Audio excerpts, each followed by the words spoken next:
ভাই আসসালামু আলাইকুম। আপনি কোথা থেকে এসেছেন ভাই? চন্দ্রগঞ্জ। চন্দ্রগঞ্জ থেকে এসেছেন।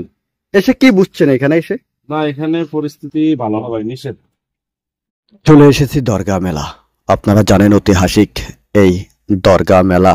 যারা দরগা মেলার প্রেমিক রয়েছেন তারা নিশ্চয়ই এই মেলার ভিডিওটি উপভোগ করবেন। আমরা যদি আপনাদেরকে নতুন করে এই দরগা মেলার ঠিকানাটা বলে দিই, তাহলে এই দরগাটি হচ্ছে কামারহাট চন্দ্রগঞ্জ লক্ষ্মীপুরের একটি অংশের মধ্যে এই মেলাটি অবস্থিত। তো প্রতি বছরের মতো এবারও এই দরগা মেলার যে আয়োজিত হওয়ার কথা, সেটি কিন্তু এবার ভিন্ন রূপে তৈরি হয়েছে। এর আগে আপনারা অনেকে দেখেছেন, আমরা একটি লাইভ করেছি এখানে এই মেলা এসে। মেলা ঘুরে ফিরে আমরা লাইভটি শেষ করে একটি সাইডের অংশতে অপেক্ষা করেছি, কিছুক্ষণ সময় নিয়েছি। এই দোকানদার ভাইয়ের সাথে কথাও বলেছি, সেটি আপনাদের সাথে শেয়ার করব। চলুন আমরা দোকানদারের সাথে কথা বলি। ভাই আসসালামু আলাইকুম। আপনি কোথা থেকে এসেছেন ভাই? চন্দ্রগঞ্জ। চন্দ্রগঞ্জ থেকে এসেছেন। এসে কি বুঝছেন এখানে এসে? না, এখানে পরিস্থিতি ভালো হবে নিষেধ। দোকানপাট বসা নিষেধ? না, টোটাল নিষেধ।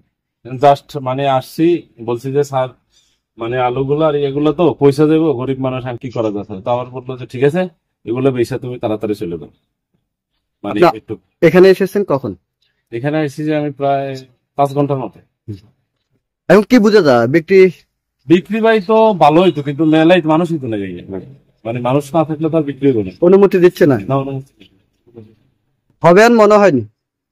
আসলে জানি না যে আসলে অনুমতি দিব কিনা, বুঝতেছেন। আমরা এখানে এসেছি প্রায় 1 ঘন্টার মতোই হবে। এখানে এসে আমরা প্রথমে চারদিক ঘুরে ফিরে দেখি, এরপর আমাদের পেজ থেকে একটি লাইভ আপনাদের মাধ্যমে শেয়ার করি। লাইভটি আপনারা অনেকেই দেখেছেন এবং পরবর্তী অনেকেই দেখবেন। যারা লাইভটি আগে দেখেছেন এবং পরবর্তীতে দেখবেন, সবাইকে মাকসুদ মিডিয়া 24 এর পক্ষ থেকে শুভেচ্ছা এবং অভিনন্দন। লাইভটি শেষ করে আমরা এখানে এসে কিছুক্ষণ অবস্থান করি। পাশের যে ফার্নিচারের দোকানগুলো দেখছেন, এটি কিন্তু মেলার একেবারে চত্বরে থাকার কথা ছিল, কিন্তু সেখানে অনুমতি না পাওয়ার কারণে এখানে এসে অবস্থান করছে।